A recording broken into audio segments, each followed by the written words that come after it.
우리 할렐루야 찬양대에 찬양이 여리고성을 10개도 더 무너뜨릴 수 있는 힘을 가진 걸 제가 지금 느꼈어요. 그 찬양하는 금이든 변하지 마시고 확신을 가지고 우리 앞에 놓인 어떤 여리고성도 무너뜨릴 수 있기를 주님의 이름으로 축원합니다. 여러분은 지금 굉장히 중요한 자리에 앉아 있습니다. 여러분의 친구, 예수 안 믿는 동네 아줌마들은 들을 수 없고 동네 친구들은 들을 수 없는 인류 역사에 구원의 역사, 구속사를 듣고 있습니다. 어디 가서 이런 말씀을 듣겠습니까? 생각하면은 웬 은혜인지 웬 사랑인지 벌레만도 못하고 죽을 수밖에 없는 죄인을 하나님의 말씀을 듣고 감히 상상도 할 수 없는 천국의 소망을 가지고 여기에 확신을 더해 주니까 여러분 왜 이 자리에 오셨습니까? 내가 온 게 아니에요. 성령 하나님이 우리를 사랑하시어서 우리 마음을 주관하시고 여기까지 인도하신 줄로 믿으시기를 주님의 이름으로 축원합니다. 여호수아 2장부터 6장까지는 여리고성을 함락시키는 과정이 전개되는데 여러분 아시다시피 인류의 역사의 구속사는요, 자, 이방인들은 아무리 주답게도 모르죠. 이스라엘 백성들이 애굽에서 사는 걸 뭐라고요? 이방인의 세계예요. 우리는 원래 이방인이었어요. 홍해를 건넌 거 뭐라고요? 세례를 말하는 거죠. 광야는 뭐라고요? 세상 광야교회 세상살이를 말하는 겁니다. 요단강은 뭐라고요? 축원이죠. 요단강 건너 가나안은 뭐지요? 천국이죠. 이게 구속의 역사를 함축한 겁니다. 그 과정에 이스라엘 백성들이 홍해를 건너고 광야를 지나 요단강을 건너고 마지막으로 이제 여리고성을 들어가는 이 과정을 그린 것이 여호수아서 2장에서 6장까지입니다. 이스라엘에 가면은 그 여리고 도시라는 작은 도시가 있어요. 아직까지 여리고성에 그 무너진 흔적이 남아 있어요. 수천 년이 지났지만은 남아 있는데 성경에 보니까 그 성을 다시 쌓지는 못한다고 그랬어요. 여호수아서 6장 마지막에 가보면은 여리고성을 다시 건축하는 자는 맏아들이 죽을 것이요, 기초를 쌓는 날. 그리고 여리고성을 다시 재건하여서 문을 닫는 날 막내가 죽을 것이라고 그랬어요. 2000년, 3000년이 지나도 지금 아직까지 손도 못 대고 그대로 남아있어요. 물론 세월이 흘렀으니까 더 많이 퇴색이 됐겠지만은 그 흔적은 그대로 남아있어요. 이건 여리고성이 무너졌다는 멸망의 산물만이 아니라 그 역사 속에서 미래에 일어날 역사의 애언을 품고 있는 겁니다. 그냥 여리고성이 무너졌네, 성이 성터만 그저 허전하게 남아있네가 아니에요. 여러분 왜 역사를 공부하고 왜 역사의 흔적지를 찾아다닙니까? 순교 기념관을 가더라도 나는 그 역사 속에 반드시 다시 이런 역사가 돌아올 거라고 눈으로 보고 가슴이 너무 멍해요. 역사를 구경거리로만 삼는다면 아무런 의미가 없지요. 성지에 가보면 전부 흔적뿐 아무것도 없어요. 그러나 그 흔적 속에서 살아있는 메시지, 그 역사가 품고 있는 예언이 뭔지, 여리고성의 흔적은 장차 멸망할 장망성의 표적이고 상징이고 표식입니다. 우리가 분명히 알아야 될 것은 과거의 역사 속에 반드시 종말에 일어날 강력한 메시지를 품고 있다는 겁니다. 여리고성은 허물어져서 힘이 없어 보이나 그 흔적이 품고 있는 메시지는 굉장히 강력합니다. 영안이 떼이지 않은 사람은 그게 그냥 성토로 보이겠지. 그게 아니죠. 역사가 과거의 흔적일 뿐이면은 역사를 공부할 필요가 없지요. 가서 세상에서 말하는 과거의 장담과 덕실을 이해하기 위해서가 아니에요. 역사는 하나님의 흔적이요, 인류의 흔적이요. 이 흔적은요 새로운 게 없어요. 전도서 1장 9절을 보니까 이미 있었던 것이 언제 후에 다시 일어난다 그랬어요. 이미 한 일을 후에 다시 한다 그랬어요. 새 것이 없다. 하나님의 원근통치법이라는 법 안에서 보면은 인류의 시작과 종말은 한 통 안에 있는, 한 프레임 안에 있는 퍼즐을 지금 맞춰가고 있는 겁니다. 무지한 사람들은 그저 흘러간 역사로만 보겠죠. 주님이 재림하시는 날까지 이 역사는 죽은 역사가 없어요. 아직 살아 있습니다. 허물어져 있는 그 성터에도 장차 멸망할 장망성이 거기에 상징적으로 뜻을 품고 있는 거예요. 마치 휴화산 속에 용암이 끓는 소리를 듣는 것처럼 현재의 역사 속에서도 살아계신 하나님의 음성을 들으시기를 주님의 이름으로 축원합니다. 우리가 지금 잘 사느냐 못 사느냐 정도의 문제가 아니에요.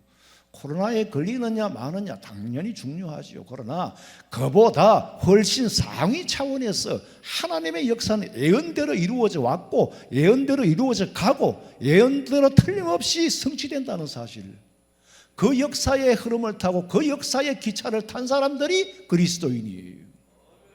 이방인들과 다를 게 뭡니까? 더 잘 먹고 더 잘 살기 위해서 예수 믿는 게 아니지 않습니까?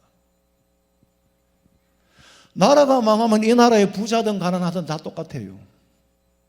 주님 앞에 서고 세상이 멸망하면 잘 살고 못 살고 잘 낳고 못 낳고 아무 의미 없습니다. 그래서 목사는 성도들을 하나님의 품 안으로 끌어들여서 하나님의 음성을 듣고 미래를 준비하라고 외칠 수밖에 없는 거예요. 구약의 선지자들은 메시아가 오실 거라고 목청을 높여서 외쳤고, 신약시대의 목사들은 예수님이 다시 오실 것을 분명히 믿고 믿으라고. 그 외에 딴 얘기를 하는 거는, 그거는 저도 딴 얘기를 안 하려고 하지만은 어쩌면 제가 될 줄 알고 내가 쓰임받고 버려질까 두렵습니다. 그러나 내가 설사 버려진다 하더라도 내가 전하는 복음은 하나님 이게 오리지널이어야 되지 않습니까? 성경에서 벗어나지 않도록 성령이 내 속에 역사하지 않고 깨달음을 주시지 않으면 내가 무슨 소리를 할지 모르니, 내가 엉뚱한 소리를 하면 이 많은 성도들을 차라리 연자 맷돌을 들매어가지고 강물에 빠뜨리는 게 낫지. 우리는 앞으로 다가올 미래의 역사, 반드시 여리고성과 같이 멸망할 장망성을 바라보고 사는 사람은 이 땅에서 아무리 돈을 쌓고 건강하고 지위 명예를 얻어도 삶은 늘 불안해요. 이스라엘 백성들이 여리고성을 그렇게 두껍게 철옹벽같이 쌓아놓고도 단 하루도 편한 날이 없었어. 왜? 그 이유는 이스라엘 백성들이 애굽에서 종살이 하다가 400년이나 종살이 하다가 아브라함에게 약속하신, 그 조상 아브라함에게 약속하신 대로 홍해를 건너 가나안으로 점령해 오고 있음을 보았기 때문에 홍해가 갈라지는 걸 보고 이스라엘 백성들이 갈라진 바다를 건너오는 걸 보고 간담이 서늘했다. 정신줄을 놓아버렸다. 반드시 목적지는 가나안입니다. 하나님께서 아브라함에게 네 후손들에게 가나안 땅을 주리라고 약속하신 대로 지금 일이 시작되고 진행 중에 있단 말이에요. 그러니 어찌 불안하지 않을 수 있겠습니까? 그뿐 아니라 오는 도중에 아모리와의 전쟁에서도 승리한 소식을 들었을 때에 간담이 녹았어. 요단강을 건너는 걸 보고도 간담이 녹았고, 간담이 남아있는 게 없어요. 이때 기생 라합은 여리고성을 지킬 힘이 없어요. 라합이 여리고성을 지킬 힘은 없지만은 자기 생명이 살 길은 알고 있은 거예요. 성은 못 지키지만은 내 살 길은 있다는 거예요. 그게 뭡니까? 야훼 하나님이 어떤 분이라는 걸 알고 있어요. 약속을 지킨다는 걸 알고 있고, 홍해를 가르신 그 하나님을 알고 있고, 내가 저 하나님의 편에 서면 살 수 있다.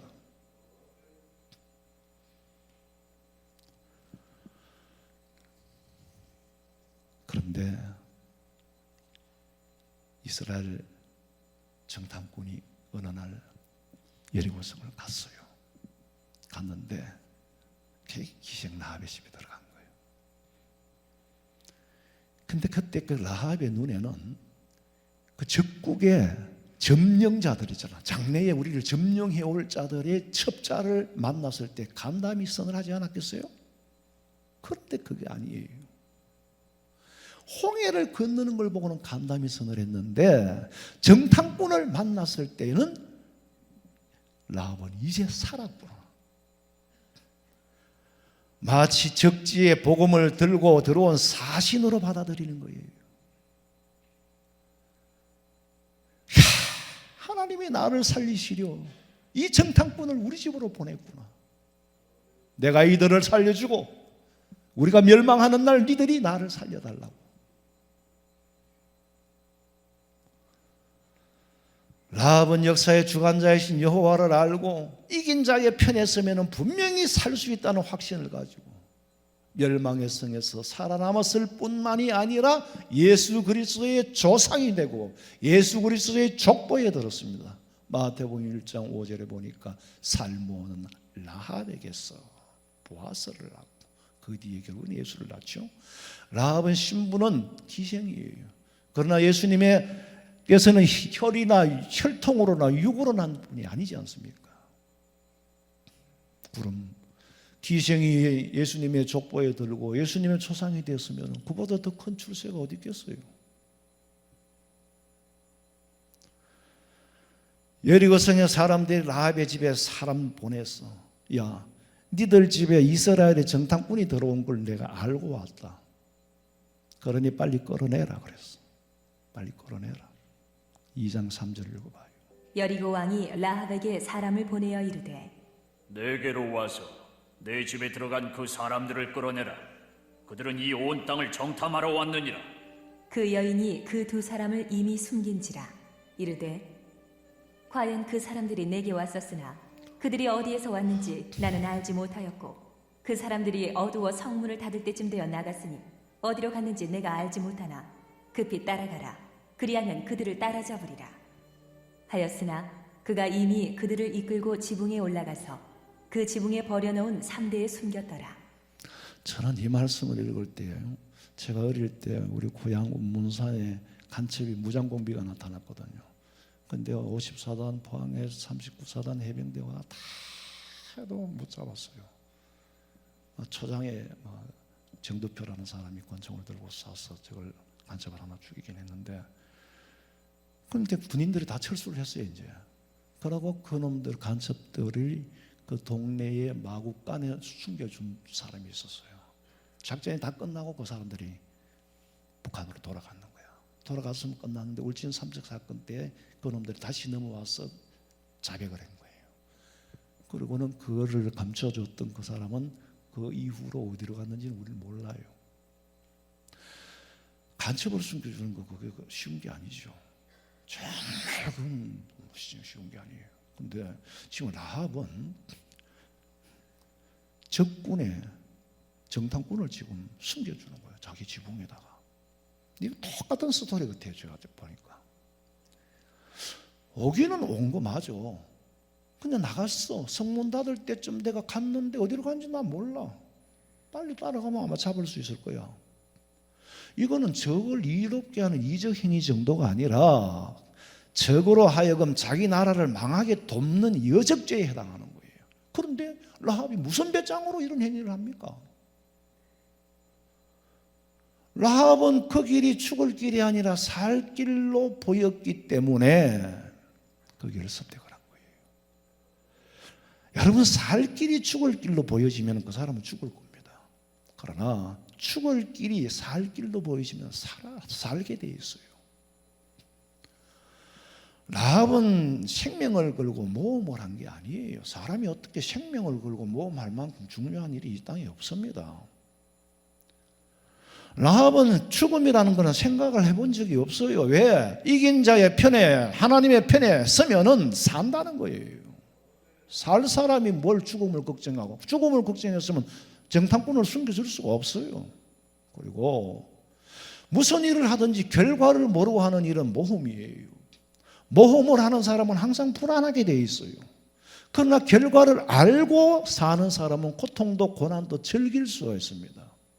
일본과의 축구에서 2대 0에서 3대 2로 역전을 해서 우리가 그걸 처음에 볼 때는 모르고 보니까 너무 불안하고 애간장이 다 녹았는데 재방송을 볼 때는요 2대 0 돼도 아무 상관없어. 즐기는 거예요. 결과를 알기 때문에. 라합은 결과를 알기 때문에 산자 이긴 자의 편에 서면은 산다는 거 확신을 가지고 있었어요. 여러분 우리가 살면서도요 어떤 고난과 고통과 시련이 온다 할지라도 결과를 우리에게 이미 알려주었잖아요. 결국에는 환난 나를 보러 내가 너를 영화롭게 하리라. 네 입으로 하나님 감사합니다라는 소리가 나오게 만들고야 마는 것이 하나님의 고집이요 하나님의 뜻입니다. 그것이 우리를 향한 하나님의 뜻이에요. 그러니까 항상 기뻐하고 쉬지 말고 기도하고 범사에 감사해라. 우리가 기뻐하지 못하고 감사하지 못하는 것은 불신앙의 찌꺼기의 양만큼 불평하게 되고 양만큼 기뻐할 수가 없고 온전한 신앙을 가지면 가진 양만큼 기뻐하고 양만큼 즐거워하고 삶의 질이 달라지는 거예요. 맨날 그날이 얼마나 진부합니까? 신앙의 발전이 없으면 진부해서 지루해요. 세상은 이긴 자의 거예요. 누가 이긴 자입니까? 사망 권세를 깨뜨리고 부활하시고 성천하시면서 보혜사 성령 보내주시고 다시 오마 약속하신 마지막 남은 한 가지 예언, 그 예언까지 완성시킬 예수님이 세상을 이긴 자입니다. 이미 이겼어요. 사망 권세를 이미 이겼어요. 부활의 첫 열매가 됐어요. 열매가 하나 맺히면 둘은 당연히 맺히게 되어 있는 거예요. 그 나무에 붙어 있으면 열매가 맺혀져. 죽어도 살겠고 살아서 믿는 자는 영원히 살리라. 네가 믿느냐? 여러분 믿으십니까? 결과를 알고 사는 사람과 모르고 사는 사람이 엄청난 차이예요. 결국엔 우리는 다 죽게 되는데 죽음 이후에 결과를 아는 사람은 사는 날이 지겨워. 우리 어머니 말씀처럼 하면 그래도 하나님이 내 이름을 잊어버렸는가 보다. 안 데리고 가는 거 보니까 잊어버렸나 보다. 엄마 천당 그렇게 가고 싶어요. 당연히 가고 싶지. 밤마다 구멍 꾸는데 왜 안 데리고 가는지. 천당 문턱에 가면은 하나님 어디 있나 그러면 저놈에 계신다고 그러고 다시 내려오고. 그런 네가 안 믿는 네 둘째 누나가 마중 나와 있더라는 거야. 내가 그 소리를 듣고 우리 둘째 누나한테 엄마가 천당 가고 싶어도 못 가는 이유가 누나 나 예수 안 믿으니까 못 가는 거야. 아, 이 소리 또 이제 오늘 듣겠네. 그러고 이게 우리 누나가요 한다 하면 하거든요. 이상하게 독보적으로 가빠이 댕기는 사람이에요. 다 예수 믿고 장로 권사인데 도무지 예수님을 안 믿어요. 내가 한 번 화가 나가지고 누나 때문에 엄마 천당도 못 가고 지금 척하고 있잖아. 근데요 이거 오늘 실수했네. 우리 누나가 듣긴 들을 거예요. 들어도 뭐 상관없어요. 근데 한박함 하는 분이라서 그러고부터 이제 그 이후에 내가 듣는 법을 가르쳐 줬어. 그러고는 계속 듣는 모양이더라니까. 계속 들어요. 그것만 해도 얼마나 큰 은혜인지 몰라요. 예? 너무너무 감사하죠. 라합은 정탐꾼을 따돌렸어. 그리고는 지붕 위에 숨겨둔 정탐꾼에게 가서 정탐꾼을 따돌린 게 아니고 찾으러 온 사람 따돌리고 정탐꾼에게 올라가서 하는 말이 내가 니들을 숨겨줬으니까 니들도 이 여리고성을 점령해 오는 날 나와 내 가족을 살려달라. 그리고 하나님 앞에 맹세하고 전표를 내라. 14절 읽어봐요. 그 사람들이 그에게 이르되 내가 우리의 이 일을 누설하지 아니하면 우리의 목숨으로 너희를 대신할 것이 여호와께서 우리에게 이 땅을 주실 때에는 인자하고 진실하게 너를 대우하리라. 세상 사람들이 보기에는 라합의 사정을 알면 저렇게 무모한 짓을 할 수 있느냐. 라합이 아무리 기생이지만은 자기 가족의 생명까지 담보로 할 무모한 그런 여인이 아니에요. 그런 어리석은 사람이 아니라는 거예요. 이미 기생 라합은 전쟁이 일어나 여리고성이 무너져도 나와 내 가족들의 신분은 이미 승리한 이스라엘의 편에 갖다 놓은 거예요. 전쟁이 이기든 지든 아무 상관이 없어요. 이미 이긴 자의 편에 갖다 놨다니까. 여러분, 우리의 신분은 이미 천국에 갖다 놨습니다. 언제든지 오라 그러면 옷 한 벌 벗고 가면 되는 거예요. 옷 한 벌 벗고 가면 된다고. 나는 우리 권사님이 아래 이번 주에 참 소천하셨는데 참 오래 같이 했어요. 너무 정갈하신 분이고 너무너무 가슴이 아프고 왜 하필 이때 하필 이때 하나님 불러가시나 좀 원망스럽기도 했어요. 내가 코로나에 안 걸린 데를 뵐 수 있겠습니까만 그래도 내가 집내라도 내가 정말 해드리고 싶었는데 이 가슴이 참. 그러나 권사님은 천국 가셨어. 천국 가셨다니까. 말로 제가 더 이상 보태고 뺄 게 없어요. 여러분, 순교를 모험으로 하는 사람은 없습니다.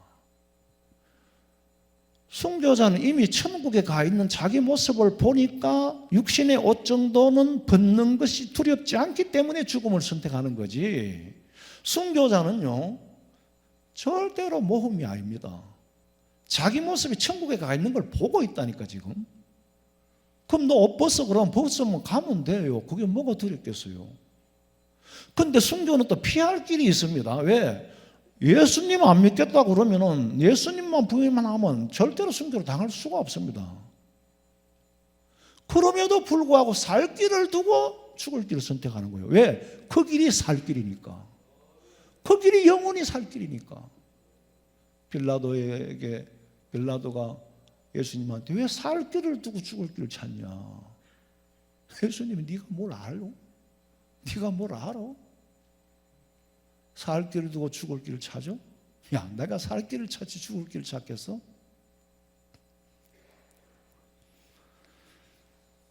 라합의 믿음이 가족을 구원했죠. 자, 노아의 8 식구를 살려서 인류의 명을 이어온 거. 우리 노아의 후손이 아닌 사람은 지구상에 단 한 사람도 없습니다.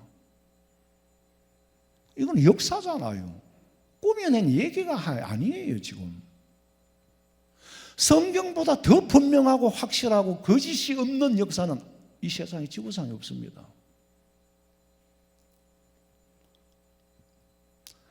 노아 한 사람이 자기 가족을 살리고 그 한 사람의 믿음이 인류 역사의 명을 이은 거예요. 우리가 과거를 아는 걸 지식이라고 그러죠. 그 지식에 근거해서 미래를 내다보는 것을 지혜라고 하는 거예요. 세상에 종말이 다가오고 있다는 사실을 부인할 수 있는 근거를 가진 사람은 아무도 없습니다. 종말이 다가오고 있다는 근거는 가지고 있지만 이걸 부인할 수 있는 근거가 없는 거예요. 이미 지구는 환경 파괴로 인해서 기상 이변이 일어나지요. 1초의 히로시마 원자탄을 4개를 터뜨리는 만큼 탄소 배기량 지구 올라가. 이거는 핵무기하고는 게임이 안 돼요. 지구 멸망은요, 전쟁으로 끝나는 게 아닙니다. 지구라는 환경 자체는 하나님께서 기후라는 걸 통해서 망하게 만들어버리는 거예요. 새 하늘과 새 땅은 정치로서 칼로서 이기고 지고 하는 게 아니에요. 인류 역사는 전쟁으로 인하여 생명이 죽고 사는 것은 전쟁으로 가능하나 지구가 멸망하는 것은 전쟁의 문제하고는 별개의 문제입니다. 아무도 파괴된 환경을 되돌릴 수가 없어요. 여러분에게 종말이 다가오고 있으면 알기는 하지만 막을 길이 없어요. 피할 길도 없어요.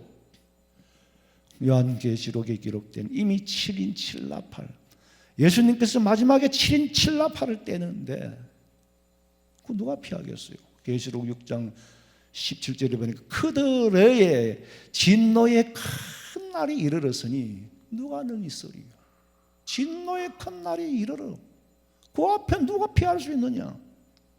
생각하기는 싫지만은 진노의 날은 오고야 맙니다. 제가 어깨 수술을 해가 병원에 있었을 때에 얼른 텔레비에 보니까 그때 처음 들었어요. 나훈아가 부르는 뭐 테스형인가? 죽어도 오고 마는 또 내일이 두렵다. 아, 테스형 죽고 나서 천당은 있더냐? 에? 뭐 테스형이 천당을 갔어야지 뭐 간들도. 그게 뭔 얘기냐면 그분의 심리가 나훈아는 여러분 다 아시잖아요. 참 대단한 분이잖아요. 돈 있지, 명예 있지, 다 가지고 있는데 나이가 들으니까 허무한 거예요. 아무것도 없는 나 같은 사람이 내일 죽어도 미련도 없어. 천당 가고 싶어요. 근데 얼마나 허탈하겠어요 지금. 남이 보는 것처럼 화려해요? 아니에요. 속 사람은 우리보다 훨씬 더 허탈하고 그 뭐 표현을 못할 거예요. 우울증 안 걸리는 게 다행입니다. 죽어도 오고 마는 내일이 온다는 거예요. 한 해가 가고 또 다음에 밀려오는 해를 누가 막습니까? 라합은 과거의 하나님만 본 것이 아니라 현재의 하나님을 보고 미래의 하나님의 행하심을 알았기에 여리고성을 믿고 산 것이 아니라 여호와의 약속을 믿고 산 거예요. 예? 우리는 누구를 믿고 삽니까? 천홍벽같이 내 자신을 위하여 여리고성을 쌓고 그 여리고성이 나를 지켜줄 줄로 알아요. 한편 홍해를 건넜던 여호사는 요단강을 건너는데 그 정도는 아무것도 아니지요. 쉽게 하나님 명령대로 건넜어요.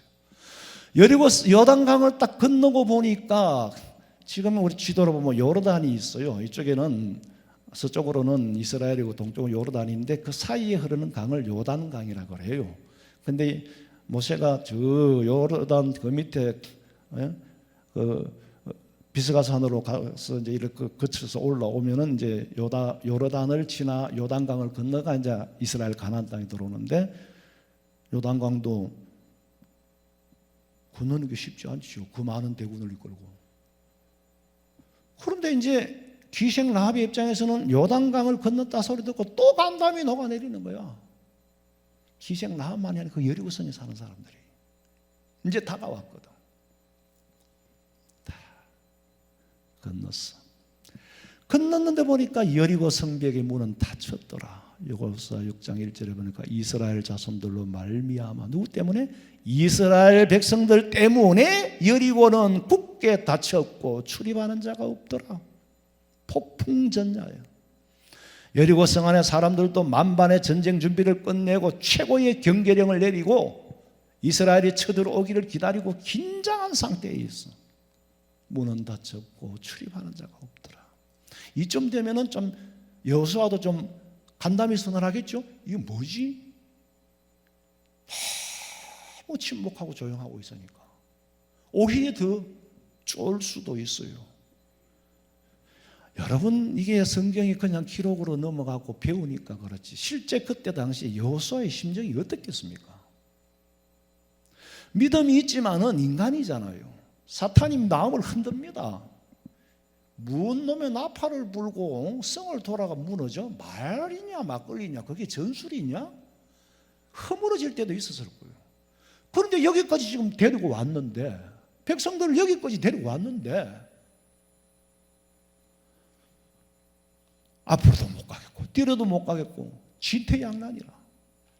그러나 결국에는 여호수아가 지도자로서 큰 결심을 내리잖아요. 근데 그 하나님께서 그 담대함을 안 주시면 인간의 힘으로는 불가능한 겁니다. 인간의 힘으로는 불가능하다니까. 내 혼자 들어가서 뭐 전쟁하다가 죽는 건 괜찮은데 온 민족을 다 끌고 거기까지 갔잖아요. 그 결단은 인간이 내릴 수 있겠어요? 자살을 하고 말겠지. 근데 하나님이 주신 담대함. 여호수아가 거기서 추워도 흔들리는 표를 약간만 해도 온 백성들의 정신 다 무너져 버립니다. 여러분 속국이 되는 게요, 우리가 뭐 돈이 있으니까 북한은 속국이 안 되고 뭐 무기가 있으니까 속국이 안 돼? 정신이 흐물어져 버리고 자꾸 저놈들이 겁을 주잖아요. 겁을 주면 또 쫄고 또 쫄고 또 쫄고 그러면은 결국 속국 되는 겁니다.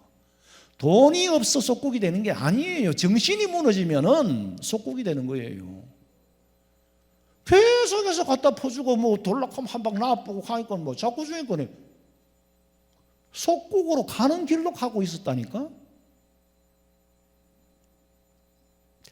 근데 여호수아는 결국 마지막에 하나님의 말씀대로 언약궤를, 제사장들은 언약궤를 메고 일곱 양각 나팔을 불고 여섯 동안은 매일 하루에 한 바퀴 돌다가, 근데 돌면서 여러분 그 많은 이스라엘 백성들이 어떤 생각을 했겠어요? 아니 이게 돈다고 이게 무너지나? 원망하고 불평하고 뭐 황장로님 같은 저런 분은 막 목사님 가지 맙시다, 가면 안 됩니다 막 했을 거야. 근데 일당백이 된 거야. 그래서 자범이 생겨버리면 이건 아무것도 안 돼. 소리도 내지 마라 그랬거든. 조용히 따르는 거야. 그리고 마지막 날 우리 찬양대처럼 나팔을 불고 백성들이 함성을 지르니까 예루살렘이 무너져. 15절 읽어봐요. 일곱째 날 새벽에 그들이 일찍이 일어나서 전과 같은 방식으로 그 성을 7번 도니 그 성을 7번 돌기는 그날뿐이었더라. 7번째에 제사장들이 나팔을 불 때에 여호수아가 백성에게 이르되 외치라, 여호와께서 너희에게 이 성을 주셨느니라. 참 일당백이 안 되고는 불가능합니다. 교회는 일당백이 돼야 돼요. 아버지가 하나님이에요. 주님이 머리예요. 우리는 지체는 머리가 지시한 대로 따라가야지. 여러분 스티븐 호킹 박사가 머리에는 우주의 원리를 갖고 있지만 왜 비틀거린다고? 머리가 지시하는 대로 손발이 안 움직여주니까. 여러분 우리는 교회의 머리 되시는 예수님을 따라서 일당백이 되기를 주님의 이름으로 축원합니다. 6장 20절 읽어봐요. 이에 백성은 외치고 제사장들은 나팔을 불매 백성이 나팔 소리를 들을 때에 크게 소리질러 외치니 성벽이 무너져 내린지라. 이건 뭔 전술도 아니고 뭐 이게 뭐 나팔을 불고 뭐 빙빙 돌고 뭐 이게 뭔 짓이냐 이게. 근데 무너졌어요 성벽이. 그게 어떻게 무너졌는지는 인간의 과학적인 사고로는 예수님이 오시는 날까지 설명이 불가능합니다. 다만 예수님이 오시면은 물어보세요. 어떻게 나팔을 불었는데 성벽이 무너집니까? 예수님은 창조주 하나님이기 때문에 다 설명을 할 거예요. 우리가 우주를 알아요? 만만분의 1도 모릅니다. 주신 일반 은총의 질서 외에는 몰라요. 그러나 이 가운데 기사와 표적은 기본으로 주신 질서를 초월한 새로운 힘이잖아요. 인간의 이성 밖에서 일어난 일을 몰라. 근데 여리고성 사람들도 도대체 이거는 뭐 총이라도 한 방 맞았던지 대포라도 한 방 맞았던지 이것도 저것도 아닌데 갑자기 무너져 버렸어. 그러니까 성에 깔려 죽은 사람, 들어가서 창에 찔려 죽은 사람 다 멸망했지 뭐. 자기들이 만든 무기는요 무용지물이 돼버려요. 하나님의 뜻을 이루는데 여리고 성벽은 거미줄 하나 치우는 것도 안 돼. 거미줄에 아무리 쳐도 막대기 하나 가지고 한 번만 꺾으면요 다 부서집니다. 그리고 하나님께서 라합에게 한 약속을 지켜라. 17절 읽어봐요. 이 성과 그 가운데에 있는 모든 것은 여호와께 온전히 바치되 기생 라합과 그 집에 동거하는 자는 모두 살려주라. 이는 우리가 보낸 사자들을 그가 숨겨주었음이니라. 여리고성은 무너졌지만 라합의 가족은 약속대로 살려주었어요. 25절 읽어봐요. 여호수아가 기생 라합과 그의 아버지의 가족과 그에게 속한 모든 것을 살렸으므로 그가 오늘까지 이스라엘 중에 거주하였으니 이는 여호수아가 여리고를 정탐하려고 보낸 사자들을 숨겼음이었더라. 여호와의 사자들을 숨겨주었더라. 여호와의 사자. 여리고성의 백성으로는 간첩으로밖에 볼 수 없는 사람을 여호와의 사자로 보았고 적지에 복음을 들고 들어온 사신으로 보았어. 우리가 참 우리도 선교를 받은 나라잖아요.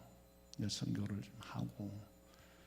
근데 참 선교사들을 그렇게 무참하게 저 중동에 저 그런 거 보면은요, 우리 김신미 선교사님 참 대단해요.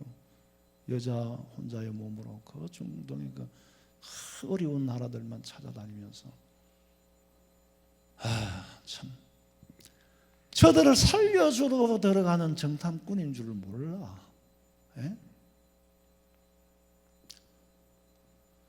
여러분, 지금도 무너질 여리고성의 흔적을 남겨둔 이유가 뭐라고요? 그 흔적 속에 미래의 역사를 품고 있기 때문에요. 이스라엘은요, 절대로 망하지 않습니다. 이제는. 왜냐하면 이스라엘 백성들이 다 구원받는다는 얘기가 아니에요. 그러나 이스라엘의 역사는 살아남습니다.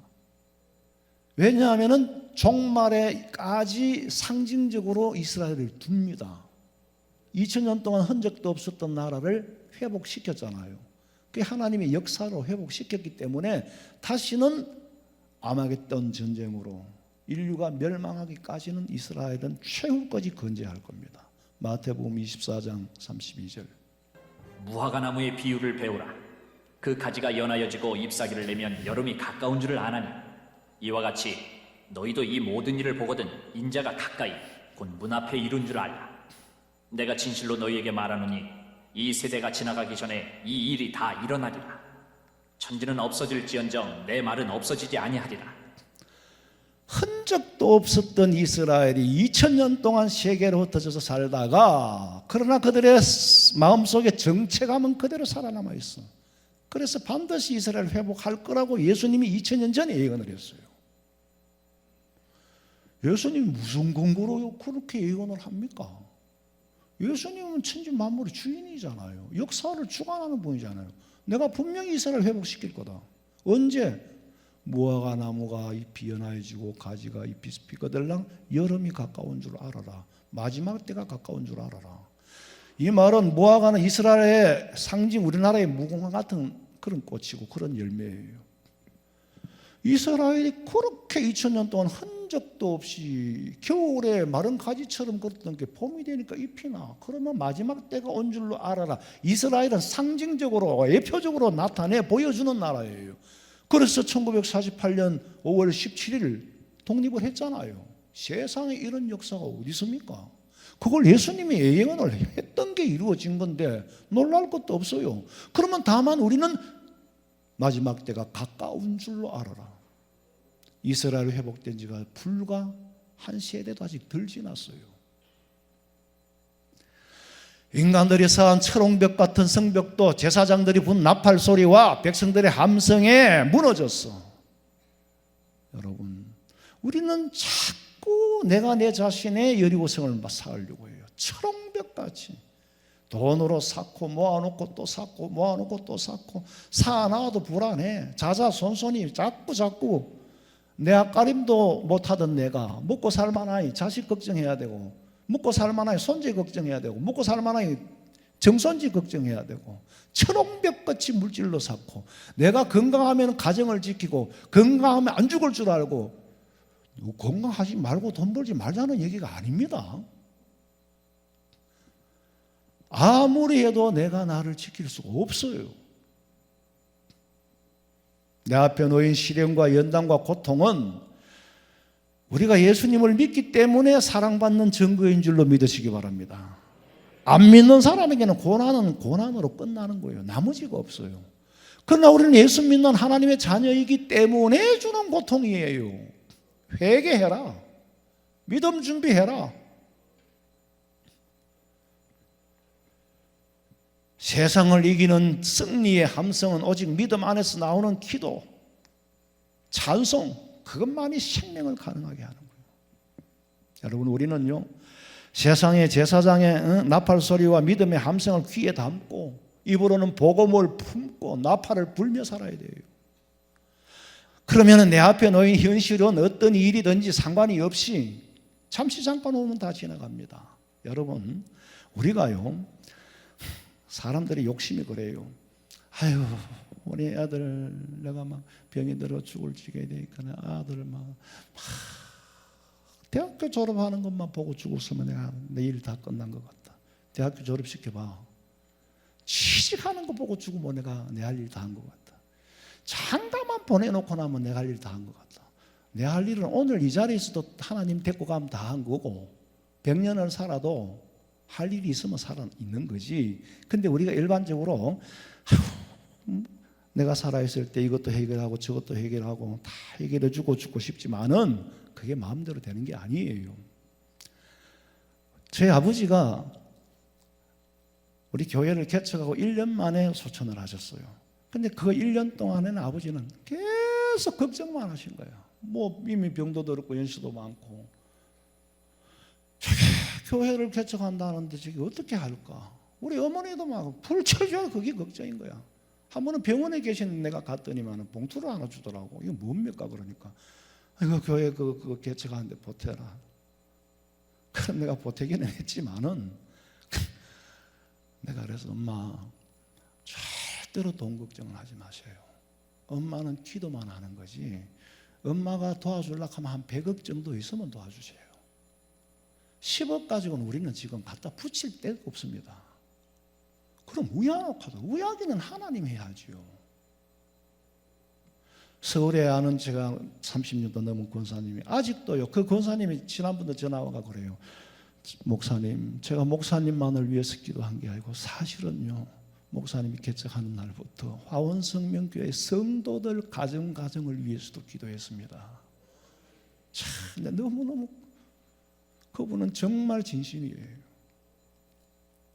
다 자녀들도 다 잘 풀려 있어. 서울대 교수, 경대 교수, 뭐 로펌에 김현장 로펌에 들어가 있고 불철주야로 자기는 그걸 항상 합니다. 내가 목사님한테 받은 사랑 그걸 갖기 위해서. 화원성명교회 성도들 것이 아프면 안 됩니다, 목사님. 여러분 우리는요 참 많은 사람들이 알게 모르게 기도를 우리는 받고 살아요. 근데 그 권사님도 목사님 내가 이런데 헌금을 못하고 권사님 그런 말씀 하시려면 다시는 하지 마세요. 근데 이 말씀이 여기서도 10번도 더 했어. 돈이 없는 거는 10원이 없는 거는 1억이 없는 거는 없는 건 똑같아요. 그리고 여러분 지금도 우리 교회 대출이 있어요. 있는데 걱정하지 마세요. 한 번도 내가 걱정을 끼친 적도 없고 얼마라고 말한 적도 없어요. 왜? 엄마 아버지가 알면 될 일을 아들까지 다 알아가지고 뭔 덕이 있다고 뭐 왜 할 건데. 걱정하지 말라니까. 지금까지 겪어왔잖아요. 여기서 불신한다 하면 홍해 건너고 요단강 건너고 여리고성 앞에서 무너지는 거 한 가지야. 어떻게 하든지 이것만 해결해 놓고 내가 죽으면 끝도 없어. 우리 어머니 아버지 해결해 주고 한 개도 없이 돌아가셨는데 우리 문제는 누가 해결하고 계세요? 하나님이 해결하고 계십니다. 할렐루야. 예? 여러분이 뭐 전부 다 해결해 놓고 죽으려고? 그럼 안 죽어야 돼. 안 죽어도 할 수도 없어. 내가 죽어도 내 자식의 문제는 하나님이 책임져 주신다니까요. 예? 내 산 동안에 다 해놓고 산 동안 할 일이 끝이 없습니다. 우리는 여리고성에서 정탐꾼을 기다리는 라합과 같이 주님을 기다려야 돼요.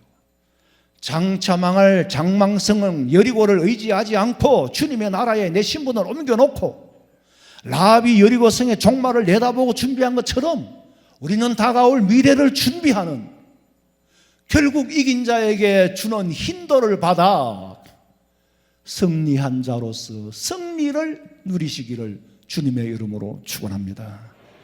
살아계신 하나님, 참 마지막 때에 혼란스럽습니다. 무엇이 더 우선순위인지도 알지 못하고 방황하며 살아갑니다. 아주 현명한 것 같지만 우리 앞에 놓인 현실은 인간의 지혜로서는 풀 수 없는 난제들이 지구는 지구대로, 자연은 자연대로, 정치, 경제, 사회 어느 하나 안전한 것이 없지 않습니까? 이 모든 역사를 초월해 계시는 하나님 의지하고 살아가오니 아버지께서 우리의 삶을 주관하시고 책임지시고 맡아주시옵소서. 다시 오실 예수님의 이름으로 기도하옵나이다. 아멘.